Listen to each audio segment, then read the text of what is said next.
మొదలు వాచ్ రిపేర్లు చేసుకొని బతికేటప్పుడు నేనేమో మా అమ్మ జీతం మీద బతికింది. గర్వంగా ఏంటంటే మా అమ్మ కష్టపడి ఏమేం డ్యూటీ చేసి జీతం సంపాదించి నన్ను పెద్దగా చేసి గీడి దాకా వచ్చాను నేను. అతనేమో ఒక మామూలు చెట్టు కింద కూర్చొని వాచ్ రిపేర్ చేస్తాడు. ఓకే, నా దగ్గర ఆస్తులు చూద్దాం, మా దగ్గర ఆస్తులు చూద్దాం. ఇంత మాట్లాడతారు కదా పనికి మాల మాట్లాడు. అదే నేను ఒక మాట అరే మీడియాలో ఎందుకు మాట్లాడతారా, ఇక్కడ కూర్చున్నాం రండి. నేను ఒక 25 ఏళ్ళ దసరా పండుగ చేసినాను, 25 ఏళ్ళు చేసినాను.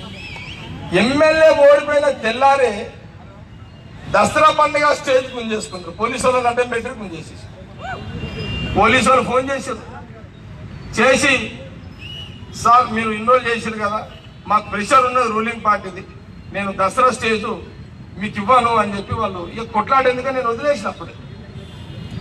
కానీ స్టేజ్ గుంజుకోగలిగిండు పోలీసులతో, కానీ షావ గుంజుకోగలిగిండ పోలీసులతో, గ్రౌండ్ లో పబ్లిక్ ను గుంజుకోగలిగిండ పోలీసులతో.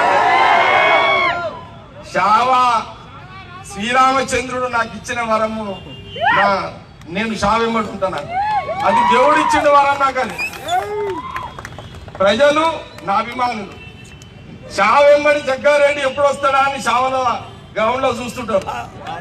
వాళ్ళు స్టేజ్ చూడరు కాదు.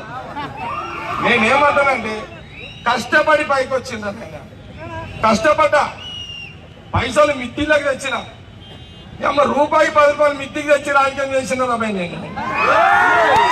నేను ఎవరితో డొనేషన్ అడగలే.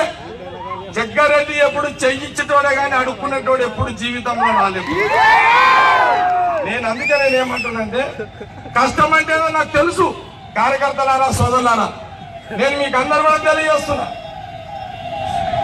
మొన్న కూడా ఆ కేసు అయిపోయిన తర్వాత మళ్ళా నన్ను ఏదన్నా ల్యాండ్ ఇక్కడ చూడండి మళ్ళీ ఇరికియాలని ట్రై చేసిర్రు,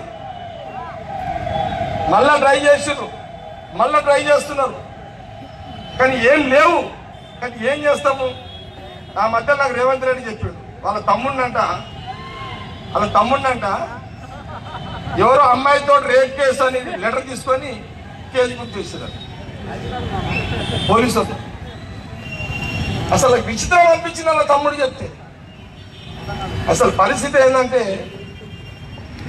రేపు గవర్నమెంట్ కాంగ్రెస్ రాకపోతే ఈ రాష్ట్రంలో ప్రతిపక్షం అనేది ఉండొద్దు, అసలు ఎవరు మాట్లాడొద్దు, ఎవరు మాట్లాడేటోడు అందరి లోపల వాళ్ళే కాదు పడేసేయాలి అనే పరిస్థితిలో కేసీఆర్ ప్లాన్ చేస్తున్నాడు. అరే నేను ముఖ్యమంత్రిని చేసింది పబ్లిక్ మంచిగా చేయాలని ఆయన అని, నువ్వు ఏ నాయకుడిని లోపల పడితే ప్రజల కోసం మాట్లాడరు. ఇదేం స్కీమ్ ఇది?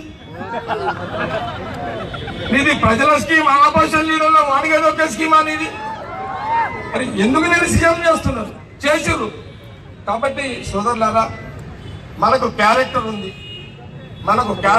క్యారెక్టర్ తోటి పుట్టినాము, క్యారెక్టర్ తోటి పెరిగినాము.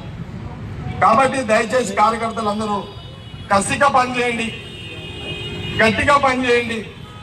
ఇంకొక మాట చెప్తున్నా, కామెంట్ చేయండి. ఎప్పటికప్పుడు మా వీడియోస్ చూడాలంటే సబ్స్క్రైబ్ చేసుకోండి.